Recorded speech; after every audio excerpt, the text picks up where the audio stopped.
মদিনার বাজার দিয়ে নবীজি যাচ্ছেন, নবীজির একটা ওট পছন্দ হয়েছে। তো নবী ওটের মালিকের কাছে গিয়ে জিজ্ঞেস করলেন, ভাইয়া এই ওটটার দাম কত? ওই দামাদামি হলো, নবী সে দামে কিনতে রাজি হলেন, কিন্তু নবীর কাছে তখন অর্থ ছিল না। তখন নবীজি ওনাকে বললেন, আপনি আমাকে ওটটা দেন, আমি এখনই গিয়ে আপনার সেই প্রাপ্যটা পাঠিয়ে দিচ্ছি।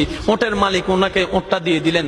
আশেপাশে যারা ওটের মালিক ছিল সবাই জিজ্ঞেস করতেছে, এই পাগলা, তুমি কি যাকে ওট দিয়েছো তাকে চিনো? বলে যে না। নাম জানো? বলে যে না। পরিচয় জানো? বলে যে না। ঠিকানা জানো? না।